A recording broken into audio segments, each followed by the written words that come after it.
तो hello friends, बहुत बहुत स्वागत है मेरे चैनल मनोज सोनी एक्सपर्ट पे। इंटरनेट किस प्रकार से बना, अगर आपको इसकी कहानी जानना है तो चलते हैं हिस्ट्री ऑफ इंटरनेट में। सबसे पहले हुआ क्या कि अमेरिका में, जापान में एक बार ऐसे कुछ कई देशों का मिलाकर के द्वितीय विश्व युद्ध शुरू हो गया। तो देशों को, जब दो देशों के बीच में जब लड़ाइयाँ होती हैं तो क्या होता है कि एक देश दूसरे देश पर आक्रमण करता है तो पब्लिक आक्रमण नहीं करता है कि पब्लिक को मार देंगे तो जीत जाए। नो, आप होता है कि एक देश दूसरे देश का इंफॉर्मेशन सिस्टम पहले डिलीट करता है। जैसे मोबाइल उड़ा देगा, मोबाइल टावर उड़ाएगा, टीवी टावर उड़ा देगा, रेडियो टावर उड़ा देगा, यानी कि जहाँ कहीं भी राडार वाडार मिलेगा, कम्युनिकेशन संचार जहाँ पर भी होता है उन सबको पहले उड़ा देते हैं। जैसे ये सब चीज़ें खत्म होती तैसे एक मिलिट्री कैंप दूसरे मिलिट्री कैंप से संपर्क नहीं कर पाता, और जब युद्ध होते हैं तो यहाँ तक कि प्लेन तक नहीं उड़ा पाएंगे, फाइटर प्लेन बिना इसके। तो सूचना तंत्र हर किसी के देश की शक्ति होती है। तो शायद अमेरिका के पास ज़्यादा पावर इसीलिए है क्योंकि उसके पास इंफॉर्मेशन सिस्टम उसका बहुत तेज है।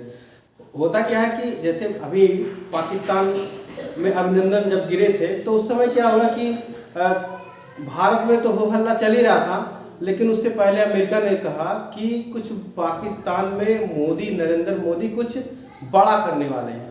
मतलब कि इंडिया को ये बात सबको नहीं पता, पब्लिक को, लेकिन अमेरिका के वहाँ के राष्ट्रपति को यह बात पता चल जाती है कि कुछ बड़ा होने वाला है।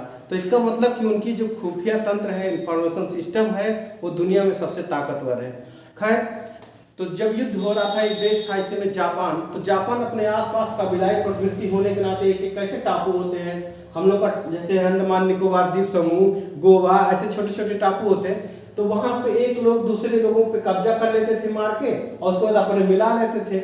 ऐसे करके वो कई टापुओं को मिला लेते थे, रसिया के, चाइना के, सबको मिलाते चले गए। इतने मनबड़ थे वो सब, उनकी सेनाएं। लेकिन क्या हुआ कि एक बार वो अमेरिका से भी पंगा ले लिए। तो अमेरिका चूंकि बड़ी कंट्री, उसके दो अलग अलग शहर पर्ल और हार्बर में उन्होंने क्या किया कि 250 जहाज यहाँ पे इनके लड़ाई होने से पहले ही जापान वालों ने उड़ा डाले रातों रात। तो जब 250 प्लेन उड़ गए इनके, तो अमेरिका डर गया कि अरे इतना बड़ा, अगर हमारे देश पर हर जगह अगर बम डाल देंगे तो हम लोगों का इंफॉर्मेशन सिस्टम खत्म हो जाएगा और हम लोग वीक हो जाएंगे, हार जाएंगे। तो इन्होंने क्या किया कि 1 महीने बाद हिरोशिमा और नागासाकी, 2 शहरों पर जापान के अणु बम गिराए। अणु बम गिराए, तुरंत जापान सरेंडर हो गया। अणु बम गिरने से होता क्या है कि वहाँ पे जीवन खत्म हो जाता है, और जीवन खत्म होने का मतलब कि सजीव में चाहे जंतु हो और चाहे कोई वनस्पति हो, तो सब पूरी तरह से खत्म हो जाते हैं। तो ऐसे में वो डर गया।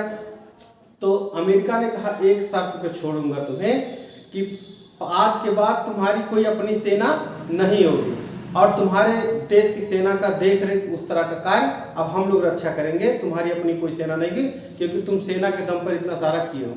तो वहाँ के सैनिकों ने मान लिया कि हाँ सही है सर। अब उसके बाद क्या हुआ कि उनके जो सैनिक खाली हुए तो वहाँ के घर नहीं बैठ गए इंडिया वालों की तरह। मतलब इंडिया में खाली सेना तो बहुत मजबूत है, बट इंडियंस लोगों की जो थिंकिंग बता रहे, तो वो लोग घर बैठे पाए तो आराम करने लगते, लेकिन उन लोगों ने आराम नहीं किया। उसके लिए उन्होंने टेक्नोलॉजी बनाना शुरू किया। उसने देखा कि दुनिया को अगर कब्जा करना है तो लड़ के नहीं कर सकते, अब हम कुछ करके कर सकते हैं। तो उन्होंने करने के चक्कर में उन्होंने बनाया, साइकिल के पहिए बनाए, उसकी फैक्ट्री डाली, वो हिट हुआ, पूरी दुनिया में साइकिल पहुंचाए। उसके बाद फिर क्या हुआ, धीरे धीरे उन लोगों ने बाइक बनाया, होंडा बाइक। हीरो और होंडा इंडिया में जो था, होंडा करना होता शायद हीरो भी इतना अच्छा ना होता, लेकिन होंडा के चक्कर में हीरो भी बन गया। आज भले अलग हैं दोनों लोग, लेकिन उसके बाद फोर्ड कार बना दिए। अब फोर्ड कार जो है दुनिया की पहली कार बना दी, पूरी दुनिया में चल रहा है। यानी कि वो लोग तकनीकियों में इतना आगे हैं कि पूरे वर्ल्ड में इनका कोई सामान का तुलना ही नहीं है। उन लोगों ने मोबाइल खुद का बनाया, खुद का सॉफ्टवेयर बनाया। हवाई नाम का मोबाइल आप सब लोग सुने होंगे। तो हवाई मोबाइल ये जापानी है, ये सेल्फ बना करके लोग बेच दिए पूरे वर्ल्ड में। तो बहुत ही तेज टेक्नोलॉजी है, 800 की स्पीड से चलने वाली इनके पास बुलेट ट्रेन्स है। तो ये सारी चीज़ें इनके पास है। तो ये जो इंफॉर्मेशन सिस्टम की बात हो रही थी, तो अमेरिका जब डर गया तो उसने सोचा कि अब ये विश्व युद्ध जब चल रहा है तो लाओ अपने देश में ऐसा करें कि कोई बम गिराए तो मेरे देश का नुकसान ना हो। तो उन्होंने क्या किया कि एक जगह पे, मतलब तार एक जगह से सेंट्रलाइज वायर जोड़ते गए, और पूरे देश के हर कोने में तार के द्वारा, वो भी तार जमीन के नीचे बिछाए। जमीन के नीचे इसलिए क्योंकि कोई बम गिरता है तो जमीन में वो असर नहीं करेगा ज़्यादा। अगर एक जगह कर भी गया तो बाकी सब जगह से नेटवर्क बना हुआ है। अच्छा हुआ क्या कि विश्व युद्ध खत्म हो गए, तार बिछ गया, सारा चीज़ होने लगा। ये हुआ कि अब इस तार को क्या किया जाए, तो अमेरिका ने सोचा कि इसको अब दे देते यूनिवर्सिटी को, और यूनिवर्सिटी कॉलेज वाले इसको देखेंगे। तो यूनिवर्सिटी कॉलेज वाले क्या किए कि उस पर रिसर्च करना शुरू किए। जो भी स्टूडेंट रिसर्च करते थे, नेट पे डालते थे, लोग अदर अदर यूनिवर्सिटी वाले पढ़ते थे। इन लोगों का 85 में ये सब बातें हैं, 1985 में। वैसे आज अगर इंडिया की बात की जाए तो इंडिया में जो रिसर्च होते हैं उनका, पीएचडी वालों का क्या होता है, यूनिवर्सिटी के अंदर सारी उनकी जो बुकें बनाई छापे होते हैं, वो सारी बुकें क्या करते हैं, यूनिवर्सिटी में जमा कर देते हैं। और यूनिवर्सिटी में भैया दीमक उमक खा पी के चाट जाते हैं, बचा कुचा सब कबाड़ वाले के किलो में ले जाते हैं। लेकिन अमेरिका में 85 में ये सब रिसर्च को क्या किया कि उसको एक ऑर्गेनाइज वे में इंटरनेट पे डाला, और उसके आगे का रिसर्च कर करके यूनिवर्सिटीज कॉलेज आगे बढ़ने लगे।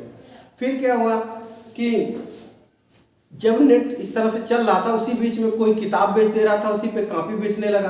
तो धीरे धीरे देखे कि इंटरनेट इस तरह से विकसित हो रहा है कि कॉमर्शियल वे में विकसित हो रहा है। अब उन लोगों ने क्या किया कि इंटरनेट को कहा कि ऐसा करो कॉमर्शियल बनाओ। तो एनएसएफ नेट जो यूनिवर्सिटी को देख रहा था, एनएसएफ नेट माने कि नेशनल साइंस फाउंडेशन, ये पहले देख रहा था। लेकिन बाद में इन्होंने आरपा को कॉन्टेक्ट दिया और आरपा ने डेवलप कर दिया इंटरनेट पूरे दुनिया के लिए। आरपा माने एडवांस रिसर्च प्रोजेक्ट एजेंसी, यानी दिस इज अमेरिकन मिलिट्री, या अमेरिकन मिलिट्री के लोगों ने डेवलप किया।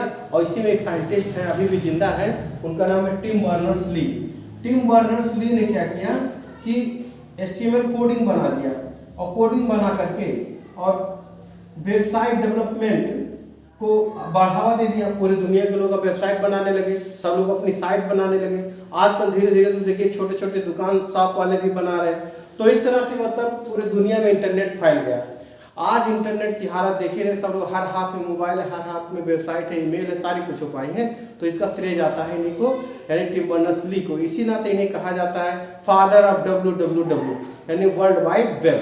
तो इस प्रकार से इंटरनेट डेवलप होकर के अमेरिका में फैल गया।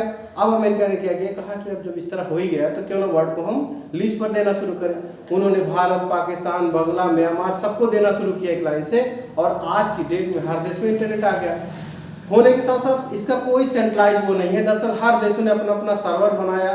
एक्सपर्ट का जो ऑलरेडी यहाँ का वो है वेबसाइट, वो ऑलरेडी जर्मन है, जर्मन में रखा है सर्वर, और जर्मन से सूचनाएं आती हैं, विदिन सेकंड आती हैं। तो चूंकि ऑप्टिक फाइबर केबल से आती जाती हैं, इसलिए उसकी स्पीड बहुत तेज होती है, 3 लाख किलोमीटर पर सेकंड प्रकाश की चाल से सूचनाएं आ रही जा रही है। तो जाहिर सी बात है कि वो जल्दी जल्दी खोल देता है। तो हमें पता भी नहीं चलता नेट कि कितना जल्दी से हमें सूचना किसी सर्वर से आ पाई।